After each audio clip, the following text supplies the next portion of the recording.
Hello, നമ്മൾ തലേദിവസത്തെ video ആണ് എടുക്കുന്നത്. നമ്മൾ രാത്രി തന്നെ കോളിഫ്ലവർ മേടിച്ച് വെച്ചിട്ടുണ്ടായിരുന്നു, നാളത്തേക്ക് കുക്ക് ചെയ്യാൻ വേണ്ടിയാണ്. അപ്പോൾ നമ്മളിതിൻ്റെ ഇലയൊക്കെ പിച്ചി അതിനുശേഷം നമുക്ക് കോളിഫ്ലവറും പിച്ചി എടുക്കണം. ആ സമയം കൊണ്ട് ഒരു ഡബ്ബയിൽ നമുക്ക് വെള്ളം നിറച്ച് സൈഡിലേക്ക് മാറ്റി വെക്കാം. എനിക്ക് ഭയങ്കര ഇഷ്ടമുള്ളൊരിതാണ് കോളിഫ്ലവർ എന്ന് പറയുന്നത്.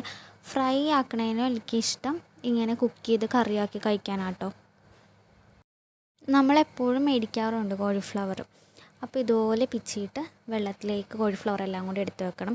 എന്നിട്ട് കുറച്ച് മഞ്ഞൾപ്പൊടിയും ഉപ്പിട്ടിട്ട് നല്ലപോലെ മിക്സ് ആക്കണം. എന്തെങ്കിലും അഴുക്കോ അല്ലെങ്കിൽ എന്തെങ്കിലും വിഷാംശമൊക്കെ ഉണ്ടെങ്കിൽ പോകാനായിട്ടാണ് നമ്മളിങ്ങനെ ചെയ്യണത്.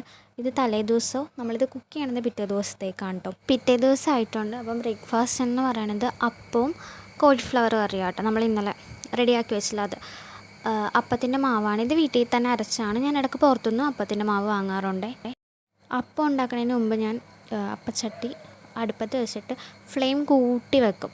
മാവ് ഒഴിച്ച് കറക്കിയ ശേഷം ഫ്ലെയിം കുറച്ച് വെച്ചിട്ടാണ് ഞാൻ അപ്പം ചുടണത്. പിന്നെ അടച്ച് വെച്ച് വേവിക്കും. ഇങ്ങനെയാട്ടോ ഞാൻ അപ്പം ചുടണത്. അപ്പോൾ 2 അപ്പമാണ് ബേബിക്ക് രാവിലെ ബ്രേക്ക്ഫാസ്റ്റിന് കൊടുക്കണത്. പിന്നെ എനിക്കും 2 അങ്ങനെ 4 അപ്പം ഞാൻ ചുട്ടെടുത്തുവേ. എനിക്ക് അപ്പവും സ്റ്റൂവും കൂടി രാവിലെ കഴിക്കണം അത്ര ഇഷ്ടമല്ല. അതിലെനിക്കിഷ്ടം അപ്പവും കോളിഫ്ലവറും കൂടി കഴിക്കുന്നത് എനിക്ക് ഭയങ്കര ഇഷ്ടമാണ്. സ്റ്റൂ അത്ര ഇഷ്ടമല്ല. പിന്നെ എനിക്കിഷ്ടം അപ്പവും കടലക്കറിയുമാണ്. അപ്പോൾ ഇതാണ് നമ്മൾ കോളിഫ്ലവർ ഒലത്തിയത്. പകുതി വരെ ഇതിൽ നിന്ന് എടുത്തിട്ട് പോയി. അപ്പോൾ ഞാൻ ബേബിക്കുള്ള ലഞ്ച് ബോക്സ് എടുത്ത് വെക്കുകയാണ്. ഒരു കുഞ്ഞ് പാത്രത്തിൽ കോളിഫ്ലവറും ആക്കി ചോറും ആക്കി. ഇത് ബ്രേക്ക്ഫാസ്റ്റാണ് രാവിലത്തെ. അപ്പോൾ നമ്മുടെ ഭാവയുടെ കളിയൊക്കെ കഴിഞ്ഞ് അവനെ കുളിപ്പിക്കാൻ പോവാണ്. കുളിപ്പിച്ചൊക്കെ ഇവിടെ കൊണ്ടുവന്ന് കിടത്തി ഡ്രസ്സൊക്കെ മാറി ഇവിടെ കളിച്ചുകൊണ്ടിപ്പുണ്ട്. എപ്പോഴത്തെ പോലെ കണ്ണൊന്നും മര്യാദയ്ക്ക് എഴുതാൻ സമ്മതിക്കില്ല. വാവ അവിടെ നിന്ന് കളിക്കട്ടെ. ആ സമയം കൊണ്ട് നമുക്കൊരു കേക്ക് പോലത്തെ കഴിക്കാം. കേക്കല്ല, ഒരു കുഞ്ഞ് കേക്ക് എന്നും പറയാം. അതിന് ശേഷം ഞാൻ ഐസ്ക്രീമും കഴിച്ച്. പിന്നെ മീൻകാരൻ വന്നിട്ടുണ്ടായിരുന്നു. പുള്ളിയുടെ കയ്യിൽ നിന്ന് നമുക്ക് ചെമ്മീനാണ് ഇന്ന് കിട്ടിയത്. ചെമ്മീനൊക്കെ കിള്ളി വെച്ച ശേഷം നമ്മൾ അടുപ്പത്ത് മഞ്ഞൾപ്പൊടി ഉപ്പിട്ട് വേവിക്കാൻ വെച്ചിട്ടുണ്ടായിരുന്നേ. ഇത്തിരി വെന്തതിന് ശേഷം കുടംപുളി ഇട്ട് കൊടുത്തിട്ടുണ്ടായിരുന്നു. ചെമ്മീൻ ഉലത്താൻ വേണ്ട സാധനങ്ങളാണ് ഇതൊക്കെ: സവോള, തക്കാളി, ഇഞ്ചി, പച്ചമുളക്, വേപ്പില, വെളുത്തുള്ളി. അപ്പോൾ ഇത് ഇഞ്ചിയും വെളുത്തുള്ളിയും ചതച്ചാണ്. നമുക്കിനി ഒരു ചീനച്ചട്ടി എടുത്തിട്ട് അതിലേക്ക് വെളിച്ചെണ്ണ ഒഴിച്ചു കൊടുക്കാം. ചീനച്ചട്ടി നല്ലപോലെ ചൂടായ ശേഷമേ. അപ്പോൾ നമുക്ക് വെളിച്ചെണ്ണ ഒഴിച്ചു കൊടുക്കാം.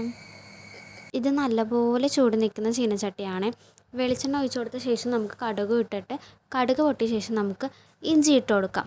അതിലേക്ക് പച്ചമുളക് കീറിയതും വെളുത്തുള്ളിയും വേപ്പിലയും കൂടി ഇട്ടിട്ട് ഒന്ന് ജസ്റ്റ് ഇളക്കിയ ശേഷം നമുക്ക് ഒന്ന് ഇതായ ശേഷം നമുക്ക് സബോളയും കൂടി ഇട്ട് കൊടുക്കാവേ. തക്കാളി നമ്മൾ ഇപ്പോൾ ഇടുന്നില്ല. ഭയങ്കര പൊടിച്ചെമ്മീനല്ല കിട്ടിയത്, അത്യാവശ്യം ഇത്തിരി വലിയ ചെമ്മീനാണ് കിട്ടിയത്. പിന്നെ വേവിച്ച് വരുമ്പോൾ ചുരുങ്ങുമല്ലോ ചെമ്മീൻ. സബോളയും കൂടി നമ്മൾ ഇതിലേക്ക് ഇട്ട് കൊടുത്തിട്ടുണ്ട്. അതും നന്നായിട്ട് ഇളക്കിയ ശേഷം ഒരു ബ്രൗണിഷ് കളറായിട്ട് വരുമ്പോൾ നമുക്ക് മുളക് പൊടി ഇട്ട് കൊടുക്കാം. എന്നിട്ടൊന്ന് ജസ്റ്റ് ഇളക്കിയ ശേഷം നമുക്കതിലേക്ക് മഞ്ഞൾപ്പൊടി ഇട്ട് കൊടുക്കാം. അതും ഒന്ന് ഇളക്കിയ ശേഷം നമുക്ക് കുരുമുളക് പൊടി ഇട്ട് കൊടുത്ത ശേഷം തക്കാളി ചേർക്കാം. നമ്മൾ മാറ്റി വെച്ചിട്ടുണ്ടായല്ലോ തക്കാളി, അത് നമുക്ക് ചേർത്ത് ഒന്ന് ഇളക്കി കൊടുക്കാം. പിന്നെ ആവശ്യത്തിന് വേണ്ട ഉപ്പ്. അതിനുശേഷം നമുക്ക് ചെമ്മീനും ഇതിലേക്ക് ഇട്ട് കൊടുക്കാം.